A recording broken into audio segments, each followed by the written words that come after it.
ఇప్పుడు పవన్ కళ్యాణ్ ఏమన్నాడు, నరదిష్టి తెలంగాణ వాళ్ళని అన్నారు. నిలబడేటోళ్ళకి సిగ్గుండాలి. తెలంగాణ ప్రజలని మనని అందరినీ నరదిష్టి, మన కన్ను మంచి కాదన్న ఆయన పార్టీ నుంచి నిలబడ్డారంటే మీరు అర్థం చేసుకొని. అయినా కానీ ఆయన ఒక యాక్టర్. ఈ యాక్టర్స్ ఎట్లుంటారు, ప్రొడ్యూసర్ కోసం వెతుకుతుంటారు. అంటే ప్రొడ్యూసర్ పైసలు పెడితే యాక్టింగ్ చేస్తారు. 2019 లో వితౌట్ ప్రొడ్యూసర్ పోయినాడు, ఒక సీట్ గెలవలేదు. దాని తర్వాత 2024 లో ఒక ప్రొడ్యూసర్ చంద్రబాబు నాయుడుని వెతుకున్నాడు, కో ప్రొడ్యూసర్ లోకేష్ ని వెతుకున్నాడు, గెలిచిండు. మళ్ళీ ఇప్పుడు ఏం చేసిండు, అక్కడ అయిపోయింది. మంత్లీ ప్యాకేజ్ స్టార్, 1 స్టార్ అని పేరు తెచ్చుకున్నాడు. ఇప్పుడు నాకు అది సరిపోతలేదు, నా కుటుంబం పెద్దది ఎట్లా అని చెప్తే ఇప్పుడు కొత్త ప్రొడ్యూసర్ ని వెతుకున్నాడు. ఆయన పేరు మోడీ.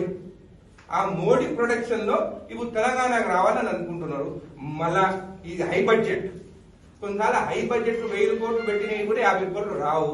సో ఈ హై బడ్జెట్ గెలుస్తారా ఓడిపోతారా అనేది ప్రజలు నిర్ణయించాలి. ముందు ఆ ఈగో ఇంకా అడ్డం పెట్టుకుంటున్నా అక్కడ. నేను కూడా ఆయన ఫ్యాన్, చిరంజీవి మూవీ చూస్తాను, బాలకృష్ణ మూవీలు చూస్తాను.